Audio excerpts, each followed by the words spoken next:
I don't want to waste any longer times because I just want to complete chapter 2 by today.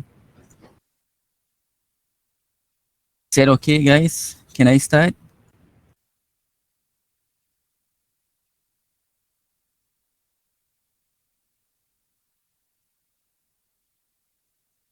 Okay, so last week we stopped at subtopic 2.3, right? Differential rate law.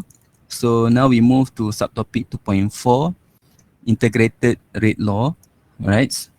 So the integrated rate law express concentration as a function of time. Consider that you have the hypothetical reaction, which is you have the reactant A.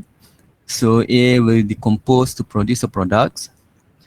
So based on the differential rate law, so this is the equation,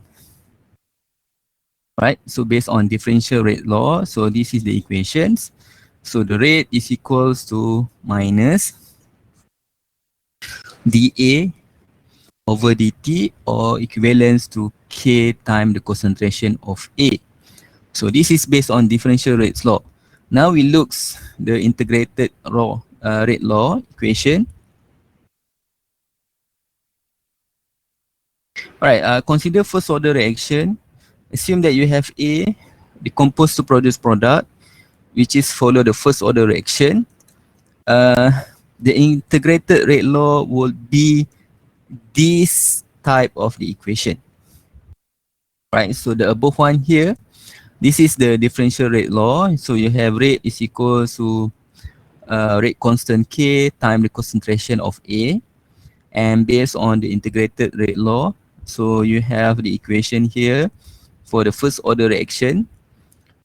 Ln, right? Ln the concentration of A, the initial concentration of A divided by the final concentration of A is equals to Kt, where K is a rate constant and T is time. Right, so you can rearrange this equation to become like this. The concentration of A, the final equals to the initial concentration of A time exponent minus Kt. Right, so you can use this equation or you can use this one if you rearrange it. So you can see that the difference between the differential rate law and also the integrated rate law. So the differential one, you have the simple one. So the equation, to how you express the equation. So rate is equal to K times the concentration of A. There is no T there. Right? And for the integrated rate law, so you have the concentration as a function of time, T.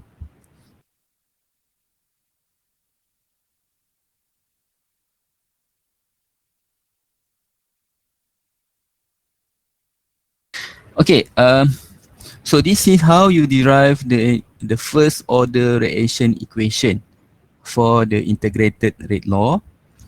So based on the differential rate law, so you have rate is equal to minus dA over dt, or equivalence to rate constant K times the concentration of A. So if you integrate this against time, which is initial concentration of A at time 0, and the final one in the final concentration of A at time t. So you integrate this one, so you will get ln final concentration of A minus ln initial concentration of A is equals to minus Kt. So this is how you derive to get integrated rate law. The name also integrated, so you need to integrate the differential equations to become the integrated rate law equation. And then if you do rearrange this, so you will get ln the final concentration of A at time t is equal to minus Kt plus ln initial concentration of A. And then if you do rearrange this equation again, then you will get these two. So ln concentration, initial concentration of A divided by final concentration of A at time t is equal to KT, or if you want to remove the ln, then it's become the final concentration of A is equal to initial concentration of A exponential minus KT. So in a simple word is for the first order reaction, so these are the equation. Right, you just need to memorize this equation. Ln initial concentration divided by final concentration is equal to KT, or final concentration is equal to initial concentration exponential minus KT. Right? So this is the first order reaction for integrated rate law. You have to memorize this one.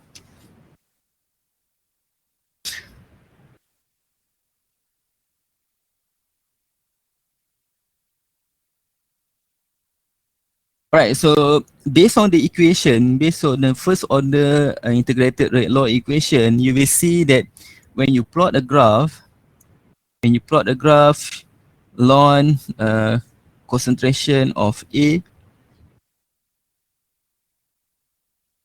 against time, you will get the straight line with the slope is the negative, right? With the slope is the negative. So this is for the first order reactions. For example, let's look at the example of the first order integrated rate law. The specific rate constant for the first order decomposition of N2O5 in CCl4 at 45 degrees Celsius is 3.62 times 10 power minus 4 per second.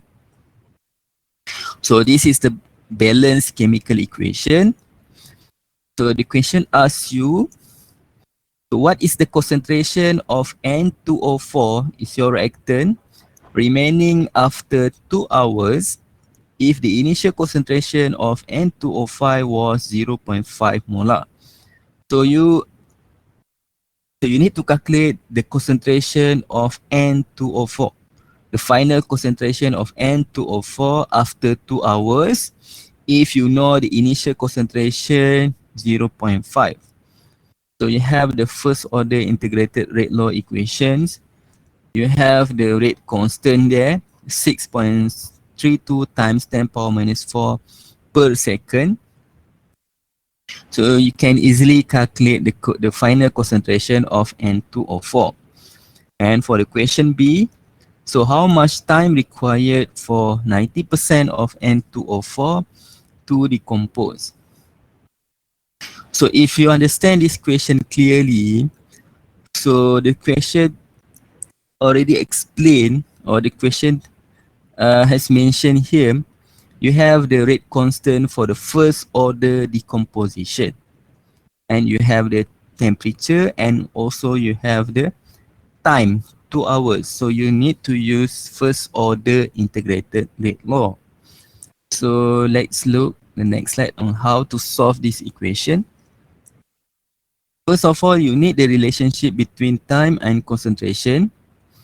So you have the equation for the first order integrated rate law. So this is the equations, right? This one. Or you can rearrange it to become ln AO divided by AT, okay? So you know that AT, which is this is the concentration, this is final concentration, and A naught is the initial concentration. So you plug in all the information in this equation. So the ln N2O5, so this is the concentration at final time T is equal to negative KT. So you have the rate constant. Time T, so you have the 2 hours. Remember that because the rate constant here, the unit is per second. So you need to convert hour to second. Right? You cannot simply use 2 hours. So convert 2 hours into second. And you know that the initial concentration of N2O5 is 0.5. So you know the initial concentration, you have the time, you have the rate constant, and then you can simply calculate the concentration at times t for N2O5. Right, so you plug in all the information and you simply calculate to get the answer. Right, so I think this is very straightforward calculation. And for the solution B, assume that the final concentration is 10% of the initial concentration. Okay, based on the equation, is 90% of N2O5 has decomposed. So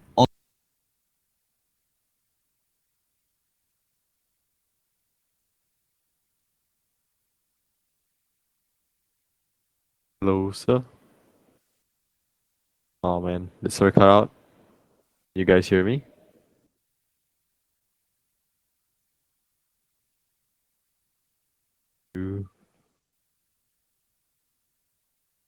Someone WhatsApp sir said that he cut out. Yep. Oh dang. Must have cut connection then.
hello guys.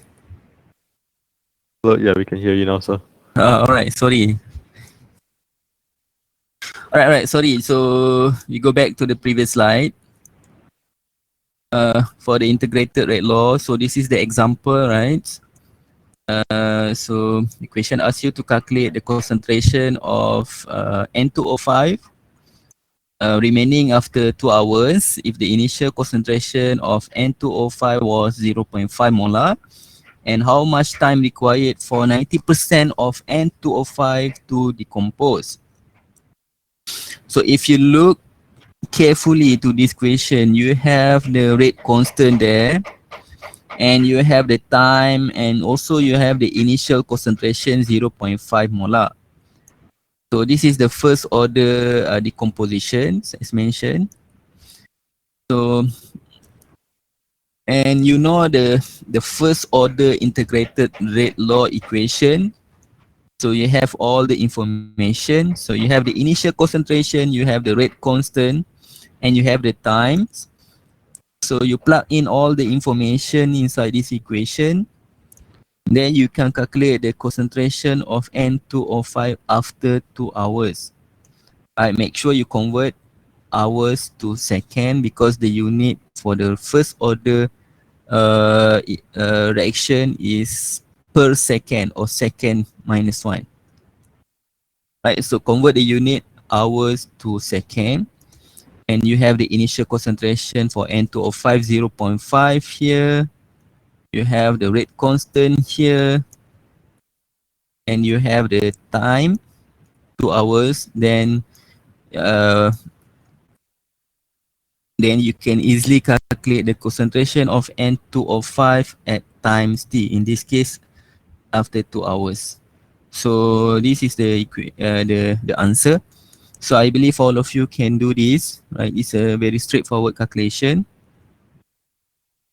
And for the solution, for the question B, assume the final concentration is 10% of the initial concentration, right? So you have 0.5 molar, the initial concentration of N2O5, 0.5 molar.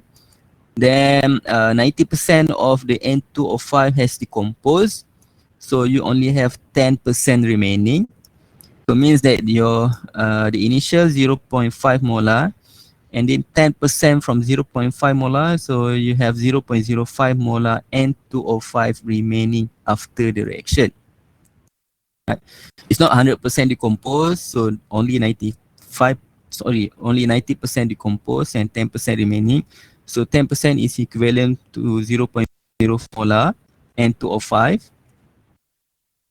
So again, so use first order integrated rate law. So you have the rate constant. So you have the equation. So so you have ln 0.05 is equal to minus 6.32 times 10 power minus 4 per second plus, so this is the initial because you want to calculate the time, right? So this is the initial 0.5, and this is the concentration final. You have 0.05, and you have the rate constant. You want to calculate the t time. So simply calculate this one, then you will get time is equals 3.64 times 10 power 3 second. Right? So as a conclusion, the time it takes for 90% of N2O4 to disappear is 3604 seconds, or equivalent to 1.01 hours. Right? So I believe you can solve this example. It's quite simple.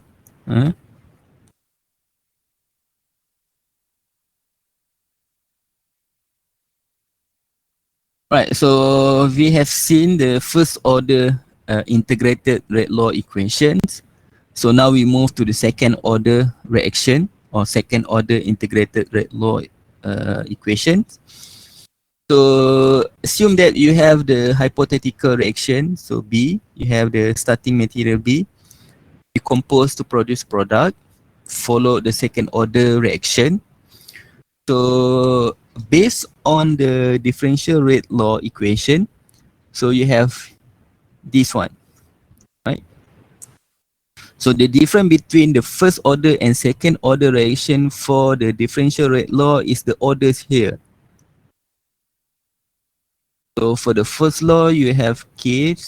K is a rate constant. And you have, let's say, you have the starting material A, right?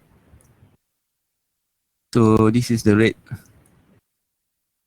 So you have the rate is equals to K, the rate constant, time the concentration of A, with the order number here is 1. Right? So this is the first order reaction for differential rate law. For the second order reaction, so the equation is K. So rate is equals to K times, let's say you have the starting material A power of 2. So the only difference is the number here, the orders number. So 1 represent the first order reaction. 2 represent the second order reaction. So this is for differential rates law. Right? For the integrated rate law, so you have you need to integrate the first the differential rate law equations. So when you do integrate, you will get this equation for the second integrated rate law equations. Right? So 1 over B T, so this is the final concentration at times T, is equals to KT plus 1 over B0, concentration of B, the initial concentration of B, right? So 1 over final concentration of B is equals to KT plus 1 divided by the initial concentration of B. So this is the second second integrated rate law equation. Okay, you have to memorize this one.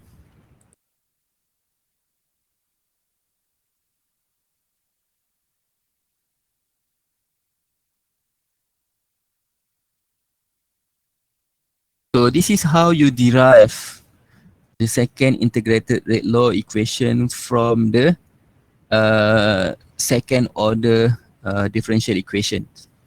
Right, so this is the differential equation for the second order reactions. Right, so you do integrate this one. Or first you need to rearrange. Right, so rearrange A2 there, the concentration of A power of 2, the order of 2. So you rearrange it. So it's become like this. So delta T you put on top there, bring to the right, and concentration A2 power of 2 you bring to the left. So you do some rearrangement there, and then after that you integrate it. So you have A naught and AT. So you have the initial concentration and you have the final concentration. And also K, because K is a constant, then you integrate 0 to T over dt. Then you get this equation, the final equations. So there are two final equations there. You can rearrange it, and so you get this one. So 1 over the final concentration of T is equals to KT plus 1 over initial concentration of A. The final concentration of A, and this is initial concentration of A. So this is the second order integrated rate law equation. Let's look the graph. For the second order graph, when you plot the second order graph, so 1 over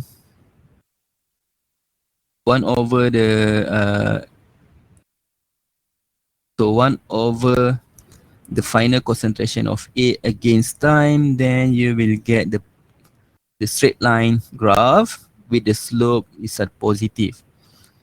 The first order, you get the straight line as well, but the slope is negative. For the second order, when you plot against time, so you will get the slope is positive.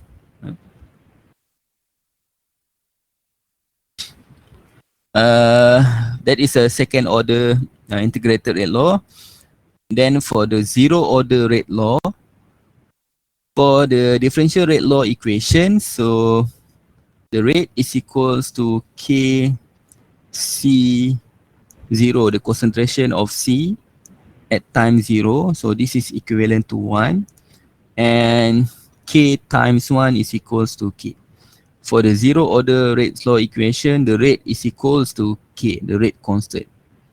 Right? For the integrated rate law equation, so this is the final equation where the final concentration of T here is equal to minus KT plus the initial concentration of C. Or if you change C to A, then you can say that the final concentration of A is equal to minus KT plus initial concentration of A. Right? Same like the first order and second order derivative, if you plot the graph versus time, the concentration of C versus time, it will give you a straight line with a slope of minus K. The slope is negative. Right? Is similar to the first order derivative where the slope is minus the negative. Right? So if you see here from this equation, so you have the C naught, this is your Y, and this is T, your X. So you get here the C naught here at time 0, and you get this straight line graph. So the main function of integrated rate law is to determine the order and rate law from concentration and time data, right? So determine the orders, first order, second order, or zero order, and also to determine the rate law from the concentration against time.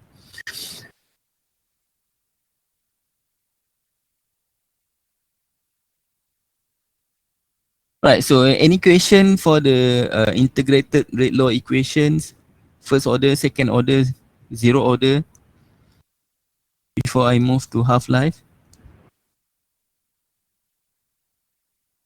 How do we know which one to use, sir? How do you know which one to use? So I think based on the equation, for your level, for the foundation level, usually we give you the order of the reaction, whether the one is a first order, second order, or zero order. And then if you see that the concentration against time means that you need to use integrated rate law equation. Thanks, sir. Right? Any questions?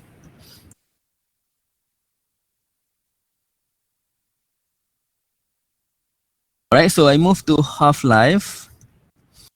So the half-life definition is the amount of time required for half of a reactant to disappear. The amount of time required for half of reactant to disappear. So it means that let's say you have reactant A, or the initial concentration of reactant A 0.5 molar. So the half time is you 0.5 molar means that you want to disappear half of the concentration of 0.5, so 0.2 molar. So how many time required for the reactant to disappear from 0.5 to half, which is 0.25, that we call this half-life time, right? Half-life time. So the symbol is T half. So if you see here, the half-life or a first order reaction is not affected by the initial concentration. So the half-life of a first order reaction is not affected by the initial concentration. So this is the first order rate law, integrated rate law equation. So you have the initial concentration of A and the final concentration of A. So A naught and AT. So at T half, at T is equals to half-life time, so or T half, the final concentration of A at time t is equal to half of initial concentration of A, right? Because a half of the reactant to disappear. So at time t, at t is equal to half lifetime. So this is very simple assumption. So at concentration of A at half lifetime is equal to half of concentration of initial reactant A. So half or 0.5 time initial concentration of A. So you substitute this equation into the first order integrated rate law equation. So you write ln A, alright, the concentration of the initial concentration of A at time 0 divided by half of the initial concentration of A, right? So this is at T half. It's equal to K times T half, right? So if you do rearrange this, you you bring up the value of 2 there. So half you cancel it, right? So half concentration of A naught time concentration of A naught, then you get 1, and this is 2, you bring ups there. So you have ln 2 because this is 2 times 1, right? So concentration of A naught divided by concentration of A naught, so you have 1. So you get ln 2 divided by K. You bring down the K there, the rate constant K here. So for the first order reaction, the half-life or T half is equals to ln 2 divided by K. And if you see these equations, ln 2 divided by K means that the half-life, the T-life is not affected by the initial concentration. Right? It's not affected by the initial concentration. There is no initial concentration in this equation. You only have ln 2, which is this is constant, and you have the rate reaction rate K. If you know the reaction rate, then you can simply calculate the half-life or T half lifetime. Right? And so based on this equation again, it's not affected by the initial concentration of the reactants. You must know the rate constant, then you can simply calculate the T half.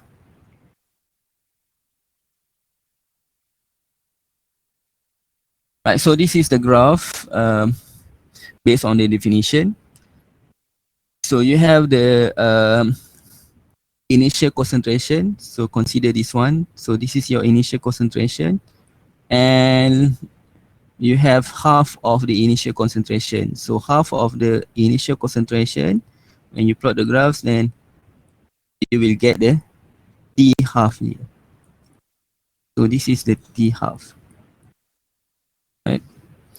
So how many time required for the half concentration or half amount of initial reactant to disappear?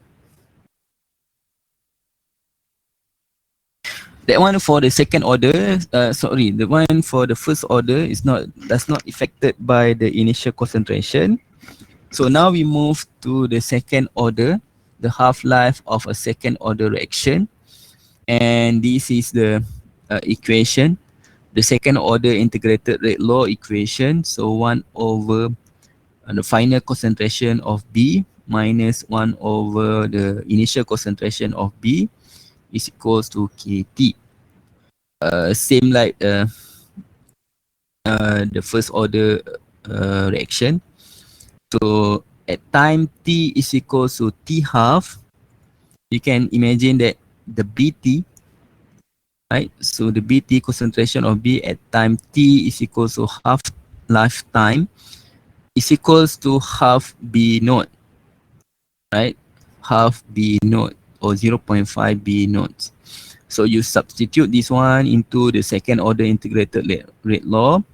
So 1 over 1 half of B naught minus 1 over B naught is equals to KT half. Right, so KT half. So you do some calculation here. So this is become 1, this is become 2. 2 over B naught minus 1 over B naught. So 2 minus 1 is equals to 1. So you have 1 over B naught is equals to KT half. Right, so the second order reaction depend on the initial concentration of your reactant. And then if you rearrange this one, so you have the T half is equals to 1 over the rate constant K time the initial concentration of B. So so you substitute this half B naught into the second order integrated rate law. You do some rearrangement there, and then in the end, in order for you to calculate the half-life time or T half, so this is the equation. The T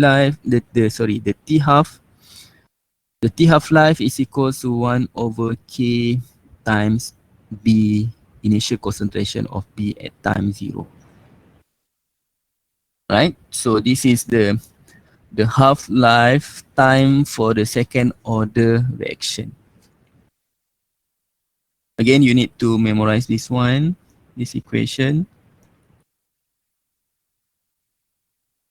Alright, so as a summary here, so this is the comparison between the first order and second order reaction for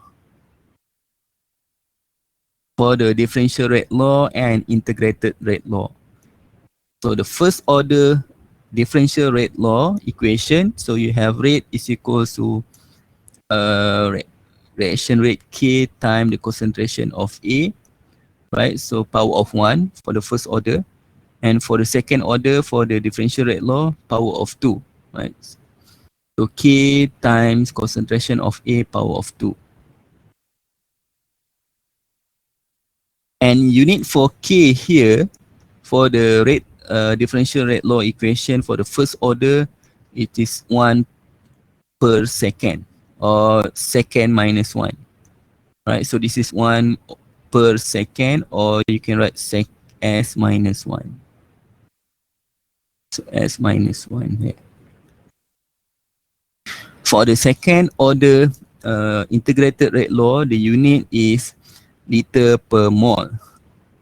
Liter per mole per second. So this is also equivalent to M mole minus 1 S minus 1, right?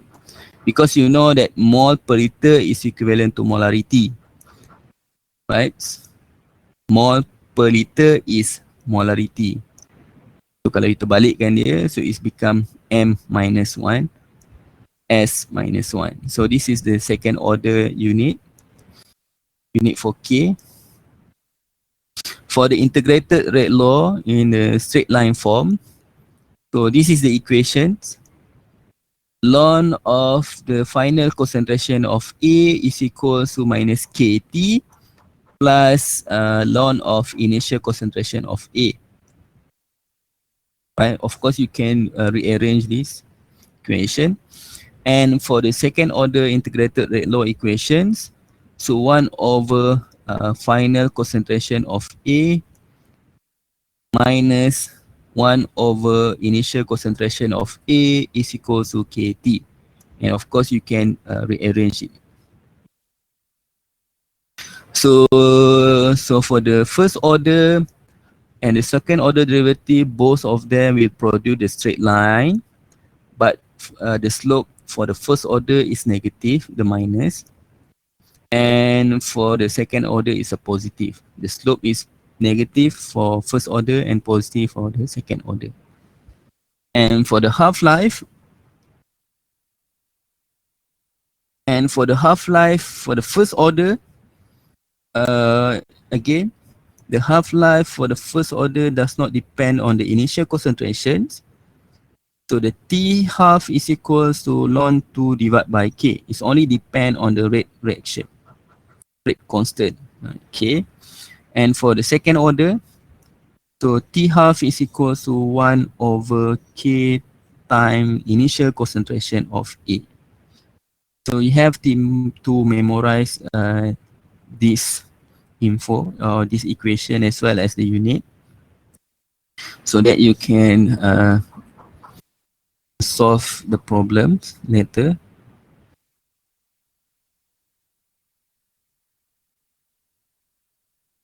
All right, for the example here,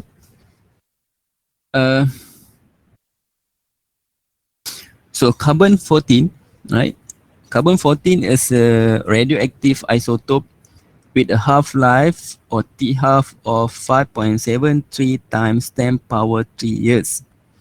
So it decays following the first order reaction. So you see that it decays following the first order reaction. So you know that this is the first order reaction. Right? So the amount of carbon 14 present in an object can be used to determine its age. The amount of carbon 14 present in an object can use to determine its age. So its age of carbon 14. Calculate the rate constant for decay of carbon 14 and determine how long is required for 90% of the carbon 14 in a sample to decompose. So you have to calculate the rate constant by using the first order reaction equation, and also determine how long the time required for 90% of the carbon 14 in a sample to decompose. You see that here you have the half-life, T half, and you want to calculate the rate constant. So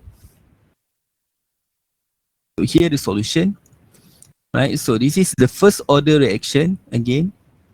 The first order reactions there, right? So you must use the first order reaction equation, and you know that equation, the T life is equal to ln 2,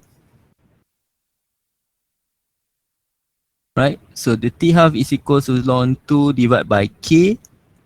So ln 2 is a constant, is equal to 0.693, and the rate based on the equation,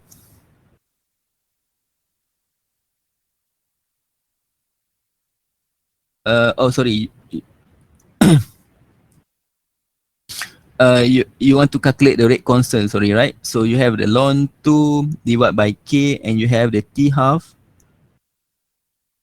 So rearrange this one. So you will get K is equal to 0.693 divided by the half, divided by the half time there, 5.73 times power 3 years. So you will get the rate constant 1.21 times 10 power minus 4 per year, right? So this is your rate constant. So you have solved the question number 1, calculate the rate constant. And for the question number 2, determine how long is required for 90% of the 14 carbon in a sample to decompose. So you have the rate constant, and 90% has decomposed. So only remain, right? So only 10% remain. So you have the first order integrated rate law equation. So ln concentration, initial concentration of A is equals to KT plus ln final concentration of A at times T, right? So you want to calculate the time. So you rearrange this equation so that it will become T is equals to ln in bracket concentration, initial concentration of A divided by final concentration of A at times T divided by K. And you know that only 10% remain. Okay, only 10% remain. So the initial concentration of A is equal to 0.1 times initial concentration of A at time 0. So because 10%, right? 10% remain. So ln, so you plug in this information in the equation T here. So ln A naught, the initial concentration at time 0 is divided by 0.1 times initial concentration of A, because it only 10% remain. So divide by the rate constant K you calculate just now. So if you see here, so you this one, right? So it's equal to 1. So 1 over 0.1. So you have 10. So ln 10 divided by the rate constant 1.21 times 10 power of 3 years per year. Then you get the T. The time is equal to 1.9 times 10 power minus 4 years for 90% of the reactant to decompose. Right? Yep. Okay, that is the integrated rate law equation. So you have the first order, you have the second order, and you have the zero order. So you must remember the first order integrated rate law equation, the second order integrated rate law equation, and also the zero order reaction. And you must memorize the half lifetime, or T half. Right? And then based on the equation, usually we will inform you what kind of the reaction. First order reaction, second order reaction, or zero order reaction. And then when you see the times there, so you must use the integrated rate law equation. Right? Okay. Right, now we move to theory of chemical kinetics. Chemical kinetic, also known as reaction kinetic, is the study of rate of chemical processes. Right? Study the rate of chemical processes. So how fast the reaction and how slow of the reaction. In chemical kinetic, usually we will talk about the activation energy. Right? So based on the definition, the activation energy, or the symbol is EA, energy activation, is the minimum energy required for reaction to occur. So all of the reaction must has the energy. So the activation energy is the minimum energy required for a reaction to occur. Right? So activation energy is usually based on the potential energy. So the reaction need to have this the potential energy, need to overcome the potential energy in order for the reaction to occur. And based on the activation energy, if you know the activation energy, you can determine the rate of reaction. And at a given temperature, only a certain fraction of collision possess enough energy to be effective and form product. So how the temperature related to activation energy? So if you increase the temperature, you decrease the activation energy, right? Because when you increase the temperature, you give the kinetic energy to the molecule. So the molecule will move very fast and can collide each other, so that it lower the activation energy. The function is almost similar like a catalyst. The function of catalyst is also to lower the activation energy. Right, so temperature, when you increase temperature, you give kinetic energy to the molecule, so that the molecule has a lot of energy to overcome the activation energy. So this is the graph of the activation energy. So again, activation energy, usually we observe the potential energy against the reaction coordinate. So here you have the reactant. So this is your reactants, and you have the intermediate complex, or sometimes we call it activating complex, or transition state, and this is your product. And from here to here is your activation energy. Right, so the the reactor must overcome the activation energy for the reaction to occur. Right. So this potential energy against the reaction coordinate. So you have three: reactant, intermediate complex, and also your products. Right. So this is the activation energies.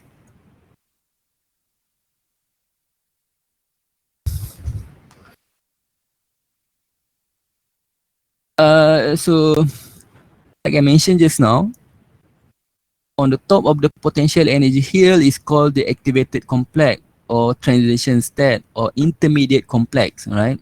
Activated complex, transition state, or intermediate complex, right? So on the top of the hill or potential energy hill, so once the transition state is reached, the reaction proceed to give product with the release of energy. I mentioned just now.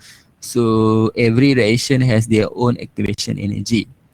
In order for the reaction to occur, so the reactant must overcome the activation energy in order to produce the products.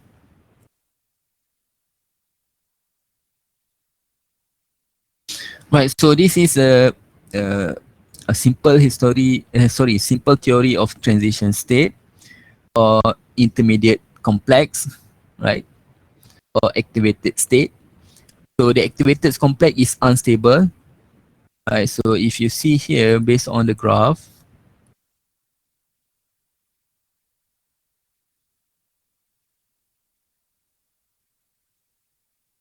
right. So this is the potential energy. The higher the potential energy, the more unstable the molecules.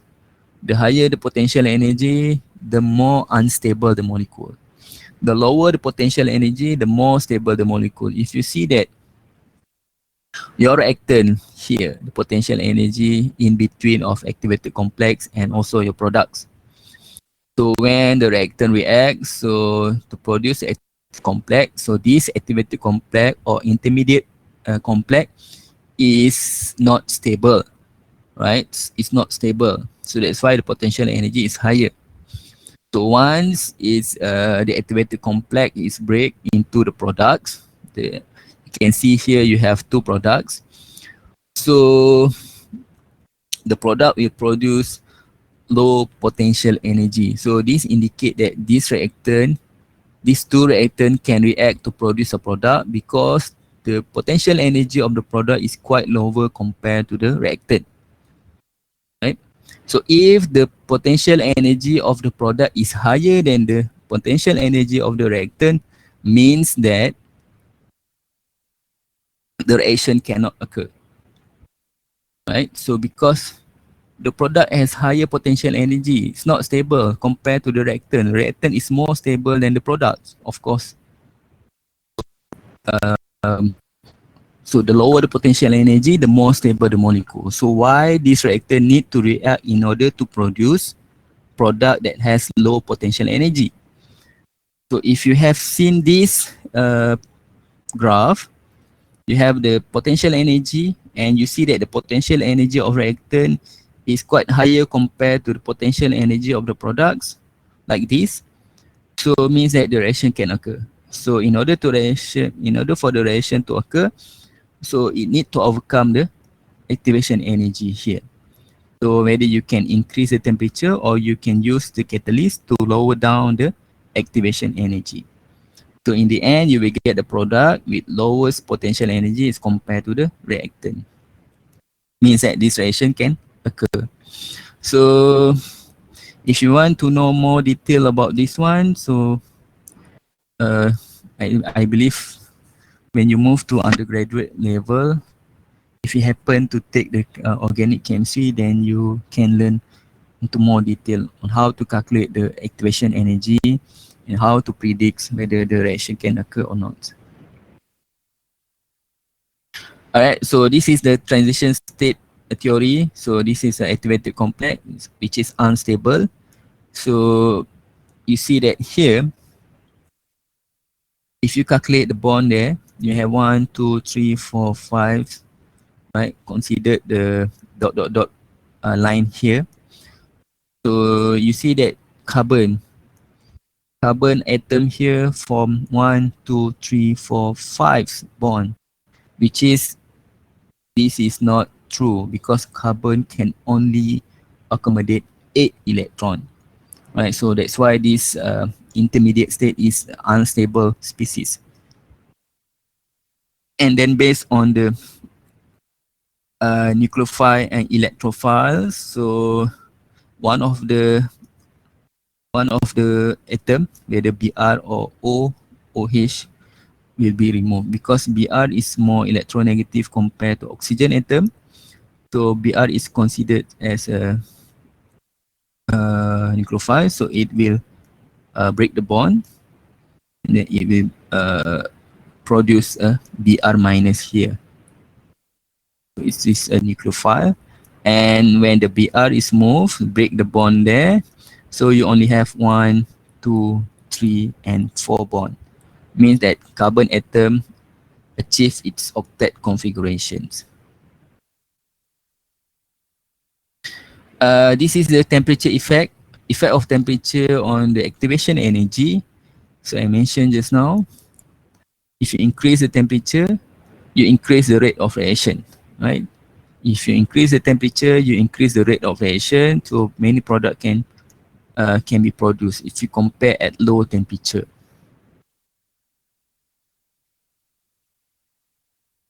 Right.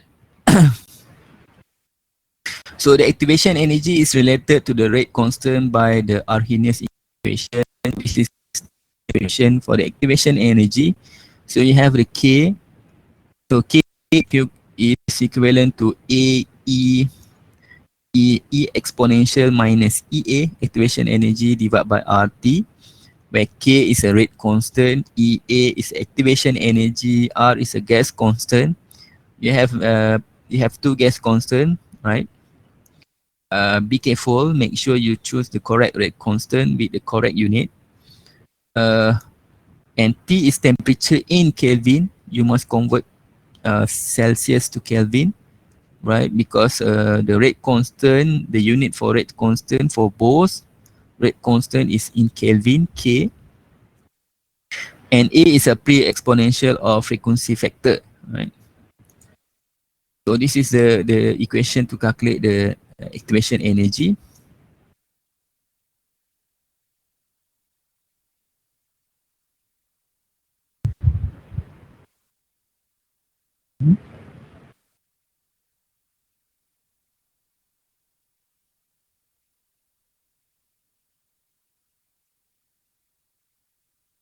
Any question?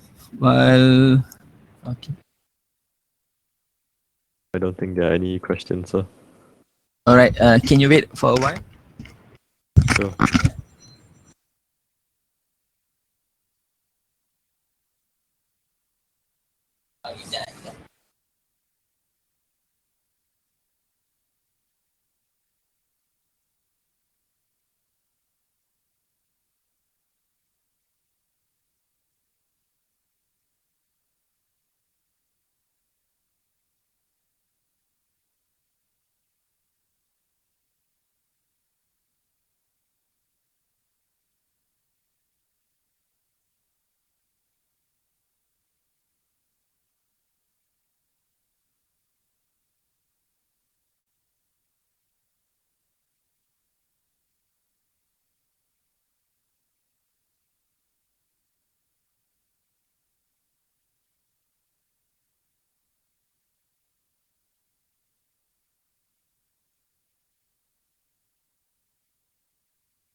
Sorry. Guys, I'm so sorry. Uh, uh, can we continue, right? Yes, so. Alright, so the activation energy.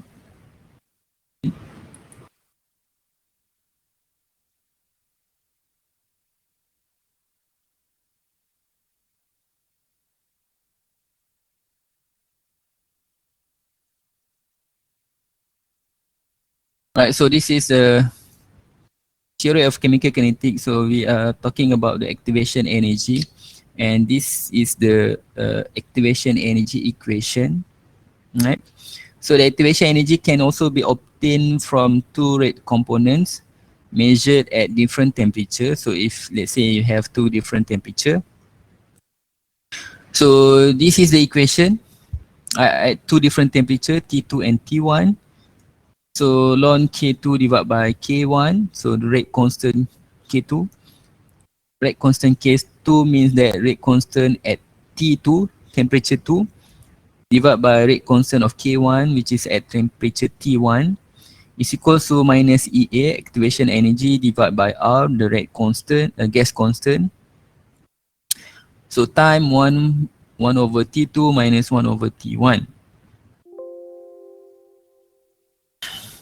For example here, an alteration in the structure of certain virus follows first order kinetic, right? You see that first order kinetic with the activation energy of 587 kilojoule per mole. So the half-life at 29.6 degrees Celsius is 1.62 times 10 power 4 second, or equivalent to 1 year is equivalent to 3.154 times 10 power 7 second. So what are the rate constant at 29.6 degrees Celsius and the half-life at 32 degrees Celsius for the alteration of the virus? So you have the activation energy, you know the rate constant, you have the temperature, and you have the half-life.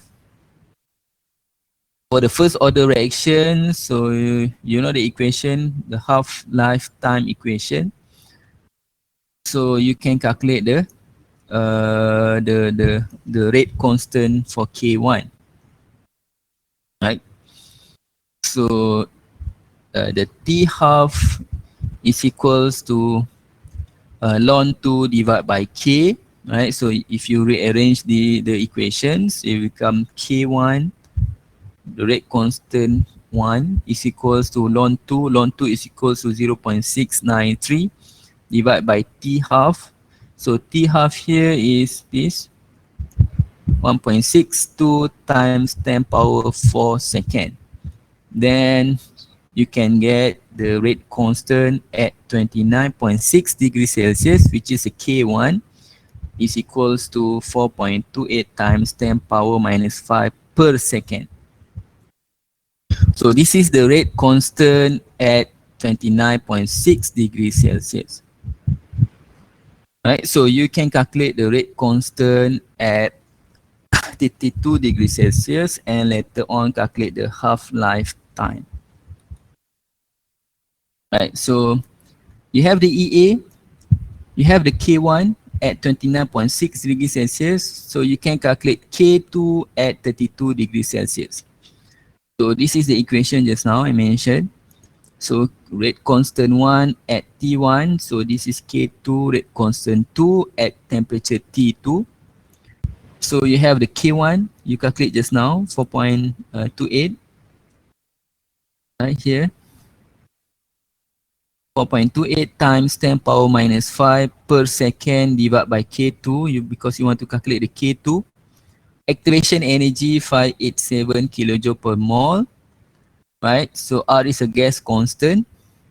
So because this is kilojoule per mole, so you need to time 1000 in order for you to get joule per mole, because the gas constant, the unit for gas constant here is J per mole per Kelvin. Right, so times 1 over T1, so T1 to 29.6, you convert to Kelvin. So it's become 305.0 Kelvin. And for the T2 is 32 degrees Celsius, convert to Kelvin. Sorry, yeah.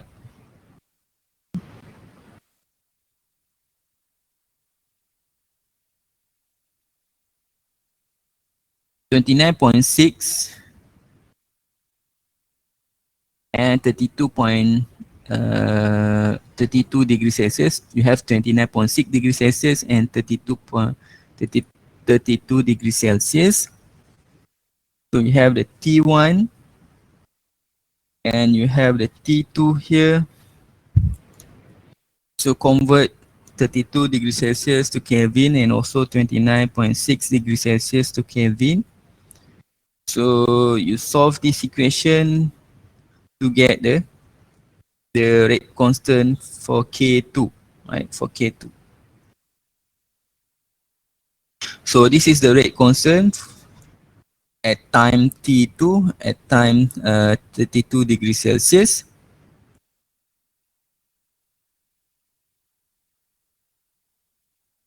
Which is equivalent to 2.68 times 10 power minus 4 per second. So you have the K2, then you can calculate the half-life at 32 degrees Celsius. You remember the equations. Right, T half is equal to ln 2 divided by K2. So and you plug in the value in this equation. So 0.693 divided by 2.68 times 10 power minus 4. Then you get the T half-life time at 32 degrees Celsius is equivalent to 2.58 times 10 power 3 second. Right?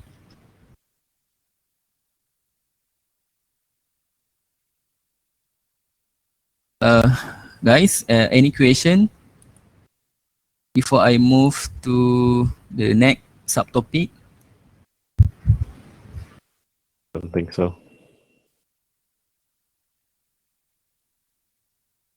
Anyone got any questions? Can type out in the chat. Nope.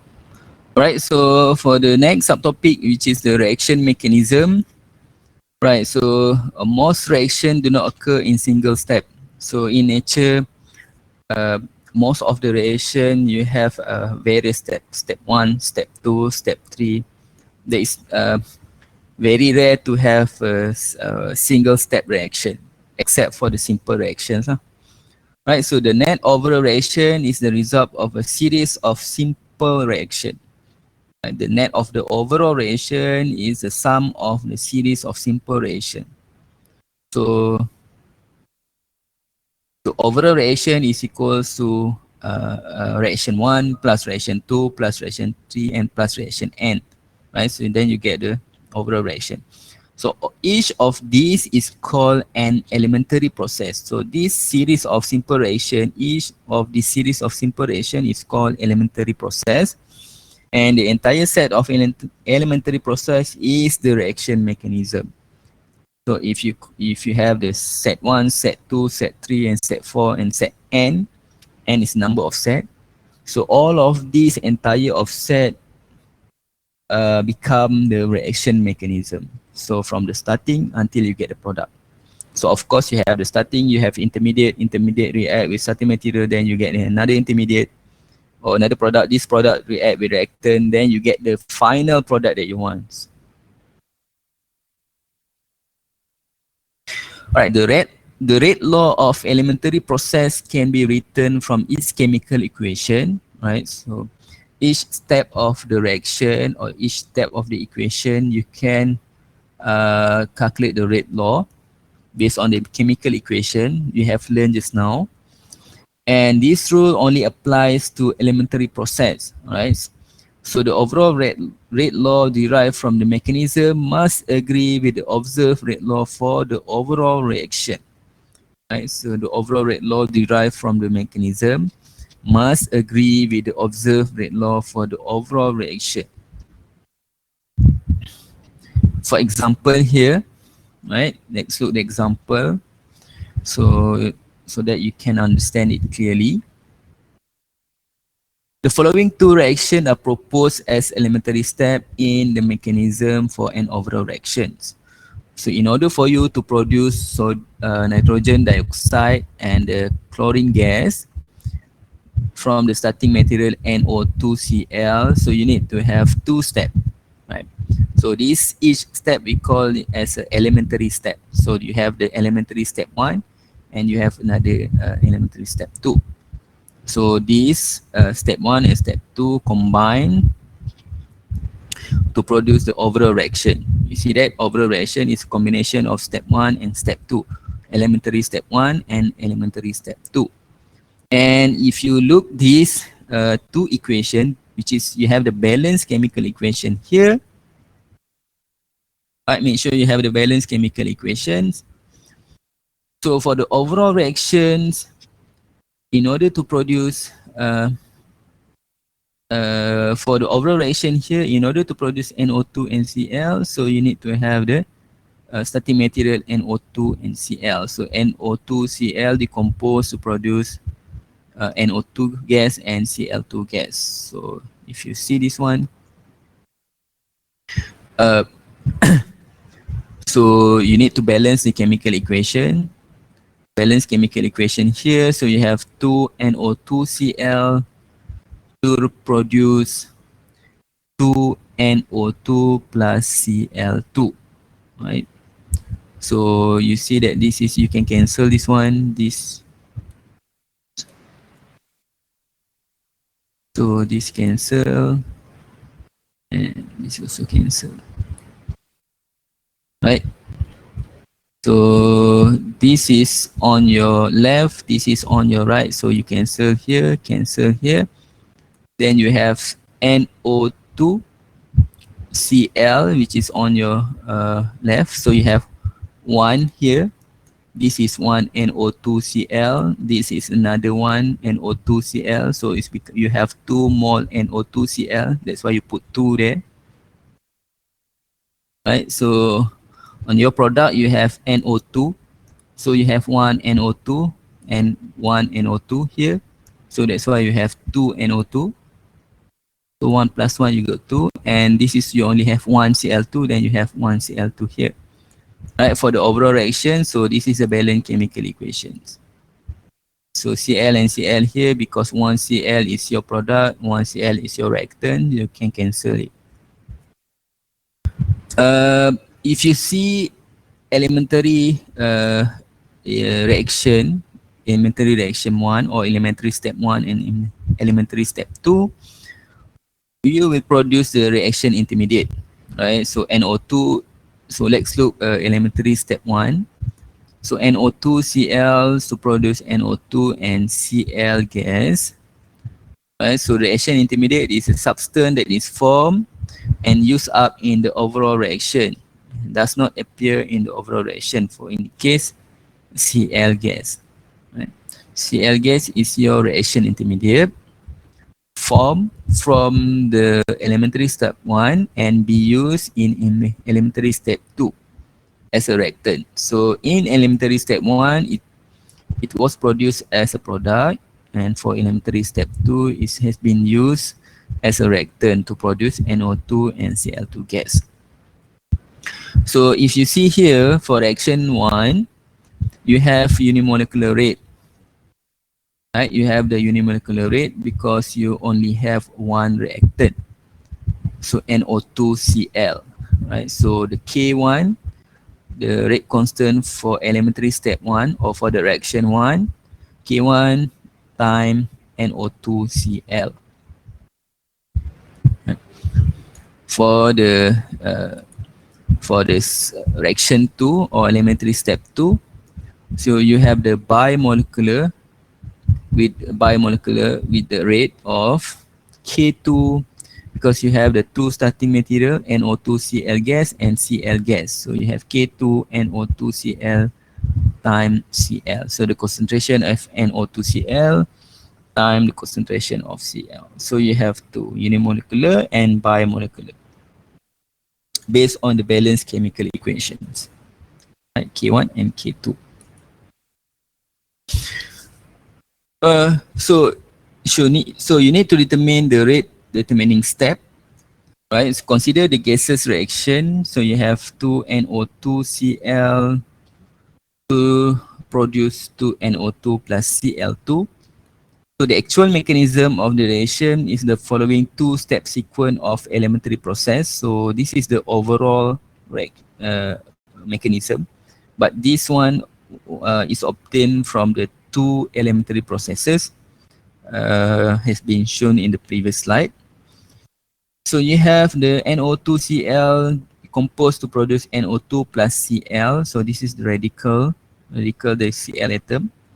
So NO2Cl react with the radical to produce NO2 plus Cl2. So you have two kind of the reaction. One is a slow reaction, another one is a fast reaction. And as I mentioned just now, the the chlorine atom radical is formed as an intermediate and has been used in the second elementary step to produce a product.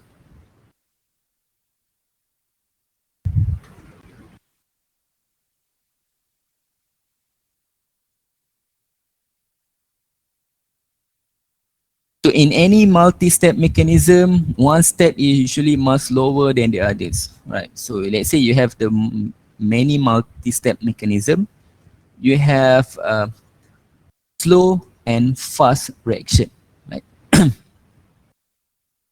Slow and fast reaction. So the slow step in mechanism is called the rate determining step, right? So the slow step in the mechanism is called the rate determining step. So you determine the rate of the reaction based on the slow step reaction. So the rate law for the rate determining step is directly related to the rate law for the overall reaction, right? The rate law for the rate determining step, which is the slow step reaction, is directly related to the rate law for the overall reaction, right? Right, so here, the rate limiting step will dominate the expression of rate law. So you have the fast and slow, rate. So you see that you have the fast, step 1, step 2 is a slow. So the rate law for this reaction mechanism is based on the slow step. So the rate is equals to rate constant K time concentration of NOBr2 times the concentration of NO here. It's based only on the slow rate reaction. The overall step for this, the overall mechanism for this reaction is based on the slow reaction. Right, so for example here, nitrogen monoxide catalyze the decomposition of N2O possibly through the following mechanism. So you have two mechanisms. So you have two elementary step mechanisms. So you have NO, this is your catalyst, react with N2O to produce nitrogen gas and nitrogen dioxide. And nitrogen dioxide has been used again in the second step, produce nitrogen monoxide and oxygen gas. So what is the overall reaction? So based on these two elementary step balanced chemical equation, you can write overall reaction. You see that, so NO2 is your intermediate, right? Because you produce NO2 in the first step, and then for the second step, you use NO2 to produce nitrogen monoxide and oxygen gas. So since the stoichiometric coefficient is not the same, so you need to put 2 here, right? 2, 2, and 2 in front in the first chemical name, in the first step, in the first elementary step here, so that you have 2 NO2 and 2 NO2. So this is your reaction intermediate, so you can cancel it. And then you only have 2 NO, which is your catalyst, react with 2 Oh, sorry, this is your reactant and this is your product. So you, sorry, no. Sorry, this cancel, right? Not this one. So this is catalyst, you cancel. This is catalyst. This is reaction intermediate, cancel. So you have 2N2O decomposed to produce 2N2 plus O2, right? So here, right? So NO is, so you see that the step 1, you have 2NO as your reactant. For the step 2, you have 2NO as your product, so you can cancel. And for the step 1, you have nitrogen gas as your intermediate, or in this case, your product. And in the second step, you have NO2, nitrogen dioxide, is your reactant, so you can cancel it. So the only left is 2N2O decomposed to produce 2 nitrogen gas and oxygen gas. Right, so NO is a catalyst, NO2 is your intermediate. So this is the overall reaction for this decomposition of N2O. Right, so there is no based on this equation, we do not know which one is fast, which one is slow. It's not given detailed information. So if you know which one is fast reaction, this one is a slow reaction, and you have the you have available information, then you can calculate the rate constant. Right? And for the last subtopic, which is the catalyst, I think nothing much on the catalyst.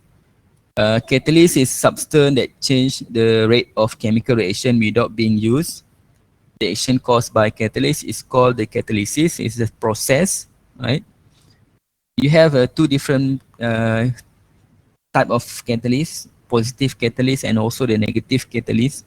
The positive catalyst speed up the reaction by lowering the activation energy, while for the negative catalyst, usually the inhibitor, which is to slow reaction down, right? So usually we prefer the positive catalyst compared to the negative catalyst. All right, so this is the how the catalyst work.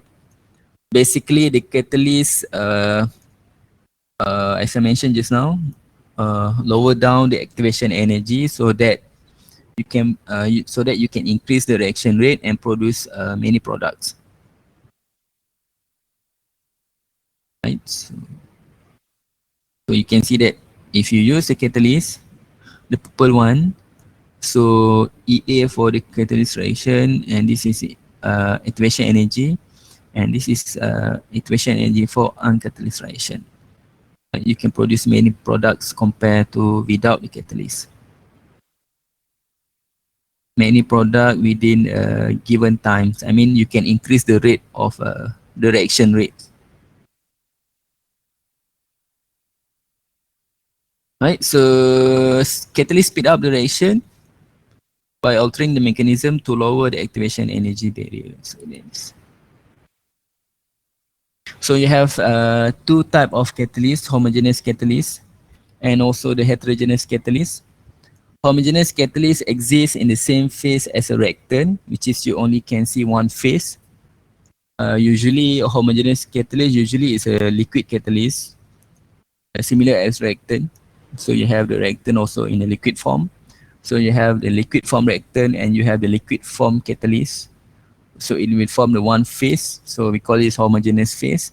And this is also known as homogeneous catalyst. And you have another one which is heterogeneous catalyst, which is exists in different phase as the reactant, and usually is heterogeneous catalyst appear as a solid. So you have the reactant in liquid and you have the catalyst exists as a solid. So this the solid catalyst usually function by promoting a reaction on its surface. So it's based on the surface area of the catalyst. Right, so the higher the surface area of the catalyst, the higher the reaction rates. Right, so this is the industrial application of catalyst in the Haber process to produce ammonia. So you can see that the pink one here, this is your catalyst, the surface of your catalyst. You have the hydrogen gas and nitrogen gas are your reactant. So these two reactant react on the surface of the catalyst. In this case, the iron catalyst. So the iron catalyst will break down the hydrogen gas and nitrogen gas to become the hydrogen ion and nitrogen ion. And this hydrogen ion and nitrogen ion will combine together to produce ammonia, which is NH3.